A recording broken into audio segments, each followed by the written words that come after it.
why don't we go ahead and get started. Welcome to this lovely afternoon. Here we are, it's Monday. For some of us, it's kind of week 2 of being in this totally new, unique situation. And for some, maybe it's week 1. The webinar today is on how do I support learners to show their understanding remotely. Like I said, you can get to the slides for this webinar with lots of links embedded at this bit.ly/showing_understanding, capital S, capital U. And Ari also put that link in the chat.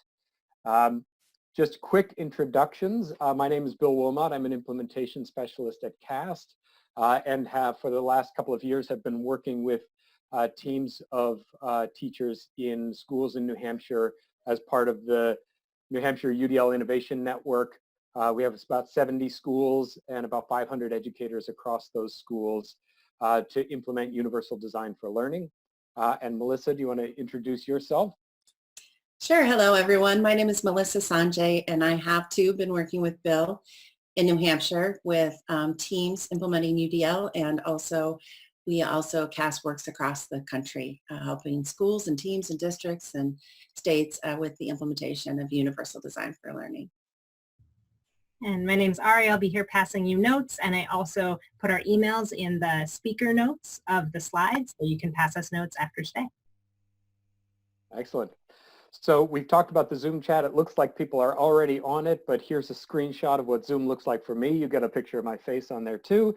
And down at the bottom, down here, you see the chat link. There it is zoomed in case you want to get to the chat. Sorry for those people who are seeing this as a recording. You can't see the chat. So I kind of think of this move to remote learning as we're going back to the beginning of the school year. And there are a couple of things that we focus on at the beginning of the school year about how do we build a classroom community? How do we create the systems of communication? So we had a webinar on that last week. If you want to go look at that, there's a recording of it linked here on Learning Design. Also last week, we had a webinar on engaging learners remotely. So just thinking about how do I connect with learners? How do I make this relevant and meaningful for them? We had a webinar on that, and there's a recording of that linked. And finally, we had a webinar on sharing information. So how do I get information out to learners? How do I help them organize that information and get the most out of it? And how do I make it work for as many learners as possible? So there's a link to that webinar. And then we might think about expecting learners to show their understanding. I really think of this as very similar to the beginning of the school year. You know, at the beginning of the school year, we have less expectation that learners are going to be independent, less expectation that they are going to produce lots of output at the beginning of the year for us to look at. So in this shift to a new classroom learning environment, a remote learning environment, I really think we have to shift our expectations about what that's going to look like. So all of that said, today is going to be on supporting learners to show their understanding. All of these resources are going to be linked on learningdesign.org. This will take you to the homepage of Learning Design. You have to create an account there in Learning Design. It's free. And you have to then join the New Hampshire Department of Education organization. And Ari will probably put the instructions on how to do that in the chat so that folks can do that. I don't know about others, but this is where I am at, right? Remember this Gary Larson cartoon, a wonderful one? Mr. Osborne, may I be excused? My brain is full. I think this is where I'm at after week 1. This is, I think, probably where a lot of teachers are at, teachers that I've talked to and heard from. And we have also, this is where probably a lot of students are at. So a couple of recommendations that came out of those first webinars, just find ways to be present. You have to look at a picture of me again, sorry about that, but put your picture out there. I heard one class teacher sent out her class picture to all of the students. Put out videos so that people can see your face. Find ways to video conference, chat, and give immediate feedback. Just ways to make your presence felt for the students. A second kind of general recommendation that came out of the first webinars was make sure that you're collaborating and communicating between special education and general education. This is super important. It will work to the benefit of all students and is especially important for students with IEPs. So add special education teachers to your learning management system, to your Google Classroom as a co-teacher. Include special education teachers on communications. The special education teachers share the accommodations again, organize them for general education teachers, and advocate for their needs, and then provide flexible options so that so many of those needs, so many of those accommodations are built in from the beginning. One other thing on this topic, there's a webinar this evening by STETA, which is the Association of EdTech Directors nationally. And it is co-hosted by some of our colleagues here at the AIMS Center, the Accessible Educational Materials Center, supporting students with IEPs on e-learning days. So March 23rd at 5 p.m. They'll also record this. They're now up to 7,000 participants. They said it has exceeded their webinar that they had with Jane Goodall. So this is clearly a topic that everyone is looking for more information on. And finally, as you're supporting students, also think about how you're supporting parents. This varies, of course, by grade level, but one first grade teacher that we talked to said that in some ways she feels like she's now a coach to parents who are supporting their children to learn as much as she is a coach to kids. I'm just sliding my computer over here because I am also a parent and my son is microwaving something right at my knees. So communicate flexibly and often with parents, be available for them to reach out, and depending on the age, think about how you would support them to coach their kids. There's a link there to some prompt questions that they could use for that. So it's really the first of our questions. This webinar will be organized around kind of 3 key concerns or questions that we've heard from teachers. This is one of them. It's really important for me to see their process, not just the answer. This is from a math teacher. So how do I support students to show their process? So here are a few ideas on showing process. Have students take pictures and send them in via email or any other means. Turn them in so that you can see that process unfold. Prompt students for reflection, both at the end of an assignment and along the way. And here are a couple of resources that could be useful for reflections. Flipgrid allows you to allow students to easily record a video in response to a prompt from you. And Vocaroo is an audio recorder, which is really simple to use. There's directions in actually the last webinar on how to use that. And this could allow students to audio record a reflection, right? It makes it so they don't have to worry about writing it down or typing things up. Also, just many formative assessments along the way, using Google Forms as a way to allow students to respond to an assessment. It aggregates it all together for you. This is one thing that I've been thinking about a lot is in supporting students' executive functions, we also have to be thinking about how to manage ourselves, because we're going to have information coming in from lots of different streams. So how do we make that manageable for ourselves? So Google Forms will put it all in one place for you in a spreadsheet. Mentimeter is another interactive polling and feedback tool. And then this is a link here. Sparkle Sleuth is a link to a resource from Beyond Rubrics, which is a research and design project.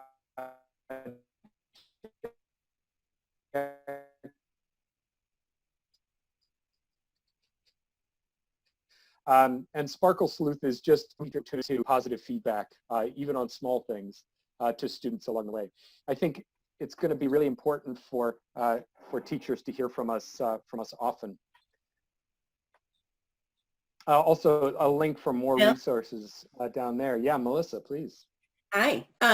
Just two things. You kind of froze for a little bit, so maybe you can tell us a little, again about Mentimeter. We got back in at Sparkle Sleuth. But also I wanted to make a note about Flipgrid. I think you can also have your students respond to one another with Flipgrid using video, so they can have those conversations. So that's really cool about Flipgrid. Yeah, and very important, right? That's one of the things that we lose when we're not all in the same room, is the opportunity for kind of natural back and forth dialogue with each other. Mentimeter is just a way to do interactive polling and feedback. So there are different kinds of questions that you can ask. You can ask multiple choice questions or more open-ended questions. And students, I think there are various settings. You can set it so that you see the answers. You can set it so that students see the answers. You can put those into a live word cloud so you can get a sense of, kind of a collection of student answers. So one of the other things that we were hearing from teachers that concerns, so if I can't see what students are doing, how am I going to share, how will I support students to share their work? Because I can't see it live. So lots of different ways to share work. I should have said this at the beginning, but it's always good to kind of build on the foundation of the technologies that you're already using. So if you have a learning management system, a Google Classroom or PowerSchool Learning or something like that, build on that. Because that's what you already have accounts set up for, you have tech set up for, and your technology people at the school and district level are already familiar with that. And then second, go to those technology folks and think about or advocate for other technologies. So connected with some of those, people have been using Google Meet or Google Hangouts, so basically the same thing. They've been using Zoom, Microsoft Chat, live video chat is another way of doing this, to create small group conversations, to create whole class conversations, to have students connect with each other. So they can be sharing their work in those live sessions. Different ways that they could turn in their work, use the Google Classroom. If they don't have technology available to them, I think we need to remember that we have the mail system and phone and conference call as well. Zoom integrates well with phones. So if you have a Zoom video conference set up, somebody can call into that using phone. I know a lot of teachers have used the Remind app, which is a way of texting with students without sharing phone numbers. And this link here goes to one I think is one of the most original solutions, is just use the school buses. Obviously you have to advocate with the district to do this, but some districts are using the school buses to deliver lunches. They could also, depending on how long we're doing this, could be delivering materials and content to students' houses, and then students could be delivering their work back to the school. So that may not be a this week or an immediate term, but that could be down the road, thinking about how we might do that. And then this is a link to YoTeach app, which is a discussion board that could be used in the classroom. And the other thing, just to emphasize, is make sure that this works for learners and it works for you. I think inevitably we're opening up more streams for learners to turn in work, and it's going to mean that there's more for us to manage, and just making sure that we're creating systems for ourselves to manage that.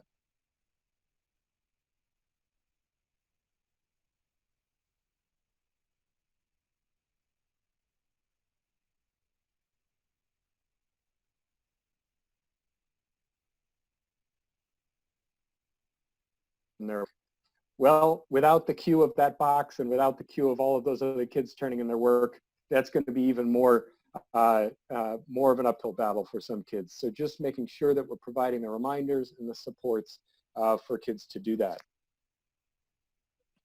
Melissa, any other thoughts on any of that?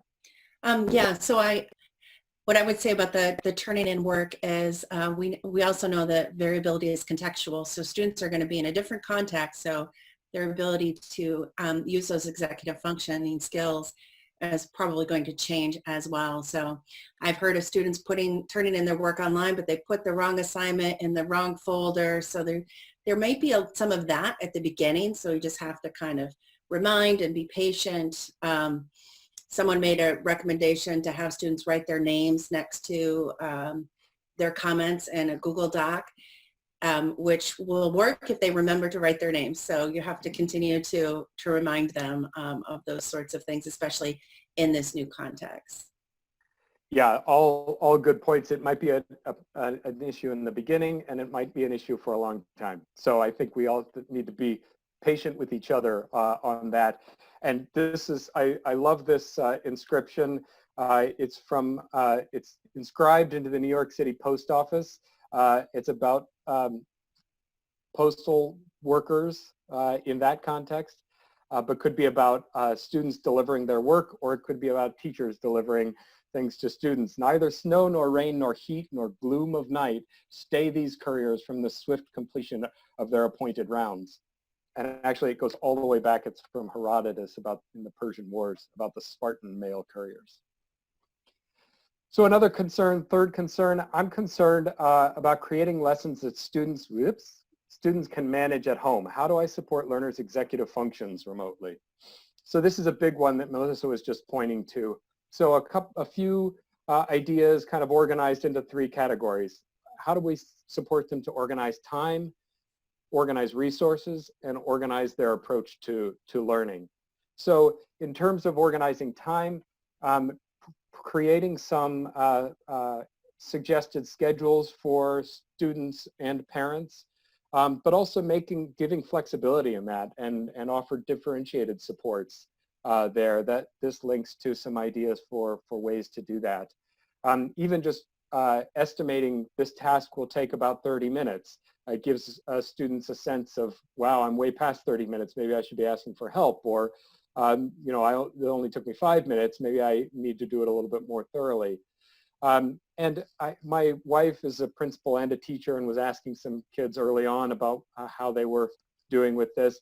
And some kids said, I like it better because I'm in charge of my own time and I get to decide when to do things. So some will like that more and others will find that very challenging. So just designing flexibly so that it works for both, for all kinds of kids. Second, organizing resources, using just one platform and one place to go to.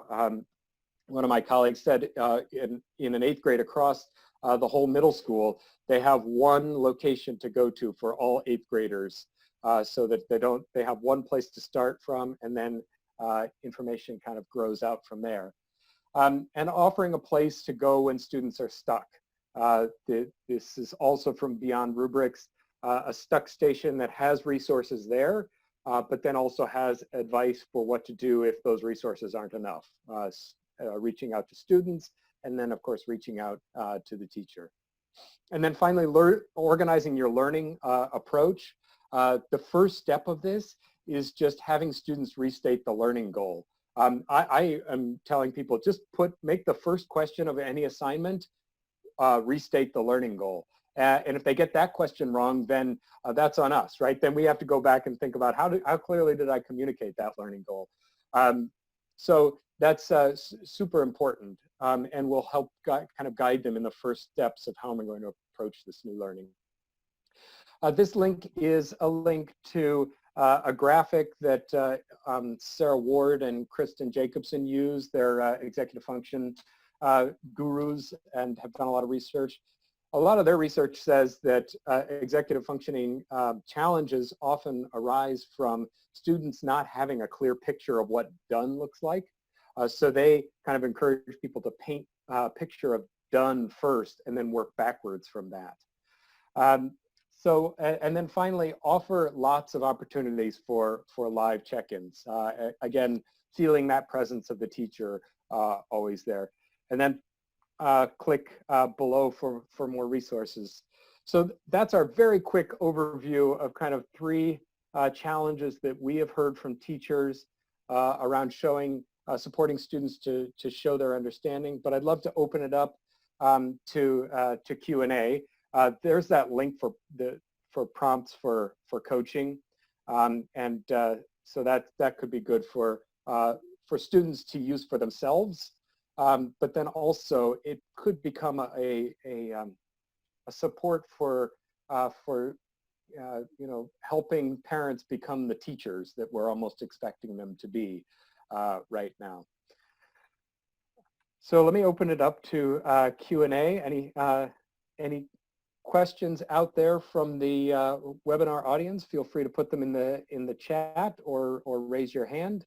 Or Melissa, any final other thoughts that you want to add in? I think if you raise your hand, that Bill can give you the permission to talk. So if you don't want to type, you can talk.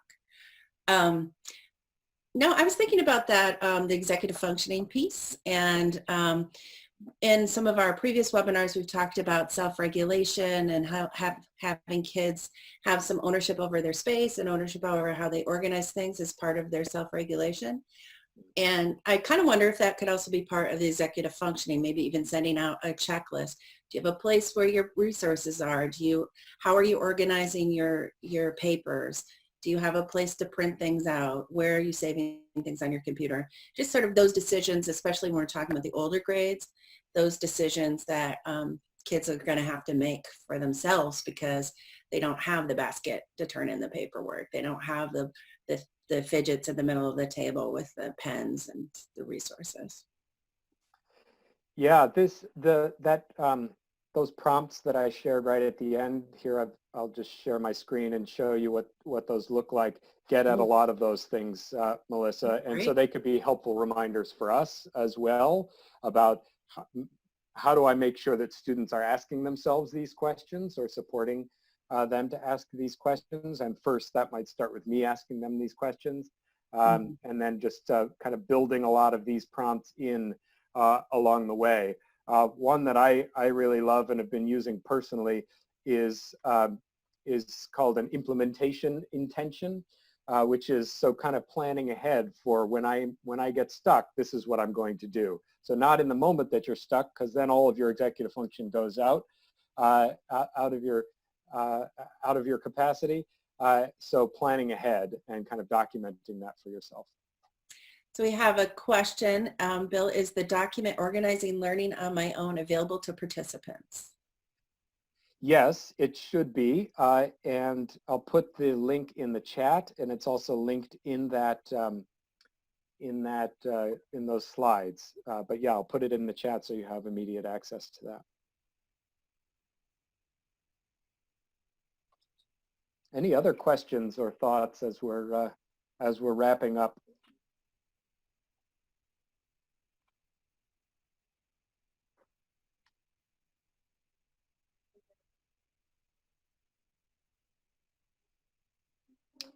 How long is my wait time? It could be really long. You have to wait for the typing. That's right. Please don't hesitate to reach out to any of us. Ari put our emails in there. Did you put them in the slides, Ari, so that people can find them? If we didn't, I'll put them in there so that people can reach out anytime. That's really important to us to be available in that way. Melissa's putting her email in the chat. So don't hesitate to reach out. And thank you for joining us for this webinar on how can I support my students to show their understanding. I don't think that we can underestimate the importance of what teachers are doing in this moment. So thank you for all of your work. We're all physically separated, but we're working really hard to build communities, and you're rebuilding the communities of your classroom, of your schools, and that's really rebuilding the communities in our towns and across the state of New Hampshire. So thank you for all of the work you're doing, and I look forward to working more with everyone.